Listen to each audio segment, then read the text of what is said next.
Hello, you're watching AGBI and today we are at the Make It in the Emirates Forum, and with me right now is Saleh Al Lootah, the chairman of the UAE Food Cluster. Thank you so much for joining us. Thank you for having me with you. What does it feel like at Make It in the Emirates this year? Is there more of a sense of urgency when it comes to local production? No doubt that this year you Make It in the UAE is different, especially with the circumstances and the challenges we are going through. I mean, globally.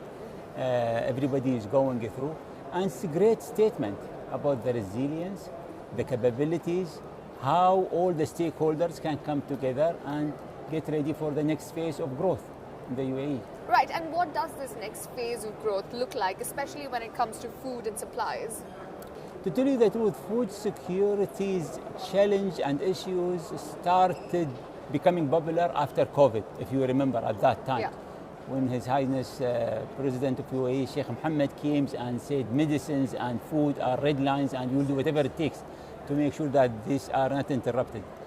The relation between the retailer and the manufacturer in the UAE should be treated differently. Now you see UAE products and imported products treated similar in the retail. This should not be. And there will be some new incentives, advantage for UAE products with the retailer. This is one thing. The other things, as I said, making sure that we create kind of support for these UAE products to be exported, like what any other countries are doing for their own product. If you see Turkey products now, they've been supported by the government, and we see them now taking good shelf spaces from Australia, from US. You see made in such and such countries being supported in terms of marketing, supported in terms of penetrations. UAE door always been open to import products, but whenever we go abroad, you see these doors are closed. Yeah. Now we need to leverage our soft power, our relationship with our partners, and how can we have a fair treatment? Geography, as we've seen, especially during the war this year, is that it trumps everything, and that has been kind of a disadvantage as well, considering what's happened with the Strait of Hormuz, us being in the middle of the conflict just purely because of the geography of things.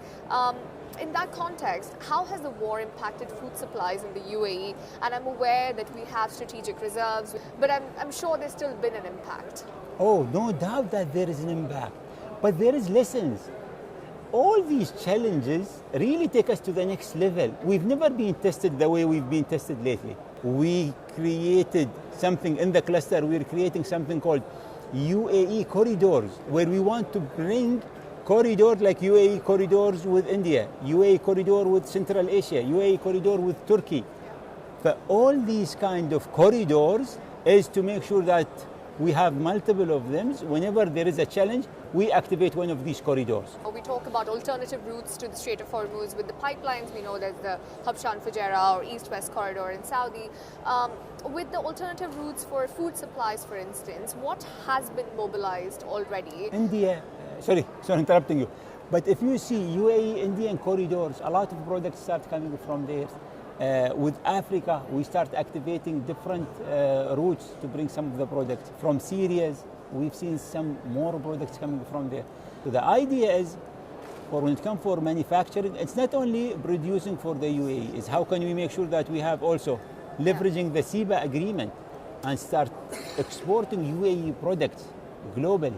But with food, again, coming back to geography, we can't realistically produce everything that the economy needs, right? And we've never said we will be producing everything. So we need to be smart in identifying what we can, what is best, and what are alternative we have to prepare ourselves to be able to produce here. Now, I cannot say that we will be 100% self-sufficient when it comes for food. No, now we know that 90% is coming from there, but we already start shifting and reducing this 90% by giving more incentives for manufacturing. Having a very strong sector will require having proper national talents, individual who can lead this sector. Secondly, you want to make sure that you don't always import innovations.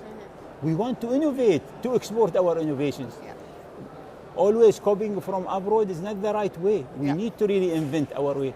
And then how can we unify all the 7 Emirates when it comes for regulations. It's obviously a planting season in the Western Hemisphere right now. We've seen fertilizer shortages and the movement being stopped, which is then probably going to increase inflationary pressures on food supplies or food production in the West, in the East, everywhere really. The entire world has been affected by the current situation today.